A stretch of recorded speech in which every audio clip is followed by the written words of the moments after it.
Teddy here from Get Radio at Truck Festival 2023, and I'm super delighted to be joined by the Deep Blue. How are we doing, guys? We're doing great, thank you.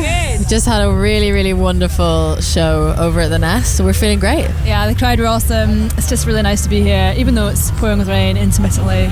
It's just it's great energy. Funnily enough, I've actually heard some bands have liked it more with the rain, particularly if you're in one of the tents, because they've got fuller. How did you find the crowd earlier? Was it busy? Did you have a good time? Yeah, it was absolutely rammed. It was amazing. I mean, I was just looking over at Katie's face as these people were flooding in. Well, yeah, because it started raining midway through our set, and I was like, well, this is great, because people are gonna flood it was to the already stage. full, so it was like we're getting all these rain stragglers in, and they got really into it. And the morning set as well is actually quite a nice one, because people they're starting to get up and about now, so they're coming in, and we're like the first bit of music that they see, so they're ready to go. Exactly. Yeah. Festival season wise, how busy are we this summer? This is your first time at Truck, right? Yeah, this is our first time. We are intensely busy this summer, I feel like. This weekend has been an absolute roller coaster.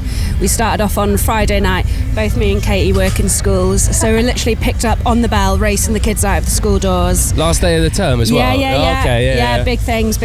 So we went down to Nostock in Herefordshire on Friday night, then to Sheffield Tramlines on Saturday, yesterday. Played 2 sets there, then raced it down here for Truck Fest. So, and then next weekend we've got Why Not? We've got Underneath the Stars in Barnsley. We've got Victorious Fest, of course. It's right down the bottom, Victorious. Absolutely. And we've got a green belt, and we're kind of like finishing off the summer. We've got one up north as well that's just about to be announced in September, which is going to be the shortest drive to a festival we've managed so far. But it is lovely to be down here in Oxford, and the sun has just come out, so just in time for this interview. You guys as well, really cool for Truck Festival, because you were on the band app shortlist and won a slot here as well. How did that feel to be chosen for a slot here at Truck? The chosen ones, it feels really good, doesn't it? It just feels nice when you work really hard, and we put lots of music out recently, and then other people like it too. It's just a nice feeling, I suppose. Absolutely. I think we are so grateful to So Young magazine for nominating us in the first place, picking us as a finalist, and then John Kennedy has previously shown us support on Radio X playing our tunes, but he crowned us the winner, and he couldn't quite believe it. He really rallied. It's really amazing. We've been getting really great support from radio, but then when they I guess they kind of like the tunes that were coming through, and he decided to kind of give us the shot. It was really awesome. I mean, everyone on it, all the finalists are amazing. Well, a pretty busy few weeks for you as well, because brand new EP out, which is awesome. I've really been loving listening. How has it been playing it to people for the first time at shows, people singing the words back? How's that been feeling? Well, we had an experience today actually, and at the stage we had people right at the front just singing lyrics, and they weren't like family or friends, so it was like, oh my god, how do you know the songs? And I think they've looked up the music when they before they came to Truck. But it's been great. We had a tour quite recently where we were able to perform some of them live as well, and it was a really great experience going all around the country as well. And so you guys all met at uni. From what I've read in different bits, 3 of you did music, but all very different musical influences as well. How does that all come together? I think it just complements each other really well. I think we have a core kind of genres that we like in common. So we're really influenced by people like Fleetwood Mac, by Haim, by Muna, those kind of acts. But we all have our own little things on the side. I'm a bit of a rocker, so hence that comes through my drumming sometimes over this beautiful 3-part harmony. But that's part of the fun, innit? And Katie's a little bit of a jazzer. We've got George is our little weirdo. She loves our Kate Bush and all those kind of things.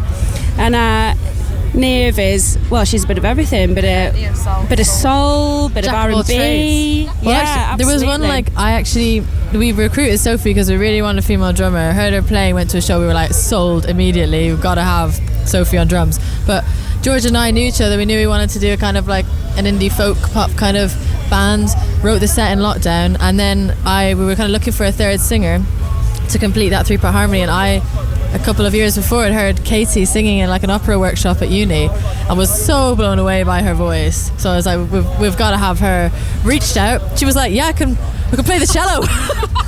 She's like, I'll play the cello as well. I was like, well, there's no need for the cello, but we'd love you to sing. You know, the cello, that USP, Katie. Well, hidden. yeah, I'm grade 2 on cello, but I'm a lot more advanced than other things. I don't Really know why. backed Then we herself. find out she didn't tell us that she's like a really brilliant keyboard player. Yeah. So And we- she also, I think, ukulele was on the cards as well. You brought your ukulele. F, G, and C on your Yeah. But she said that voice, once I heard that, I was like, we gotta have her involved. So it's worked out really well, you know? It has. So no cello then on any new music coming forward. Well, not yet. Not yet, Teddy. To wrap things up quite nicely, I feel like to bring it back to you guys, the Deep Blue, where does that come from and what does the Deep Blue mean? We're just obsessed with fish, so we thought no, we're not. We like to think it's the colour of our harmony singing, a kind of synesthesia kind of thing. Nave's got blue nail varnish on. That's adding to the... You've got blue nail varnish on? Yes, you do. Properly on trend then today. I'm disappointed by a lack of like matching blue outfits as a result. We did that last year, Ted. This year we went for coral, again not sea themed. Salmon, also not sea themed. But last year we were all in blue. Maybe next year we'll go back to the blue. Yeah. Oh, well, guys, thank you so much for chatting us here at Get Radio. Good luck for the rest of the festival season, for any more music and on your amazing new EP. It's absolutely fantastic. Thank you so much, guys. Thank you.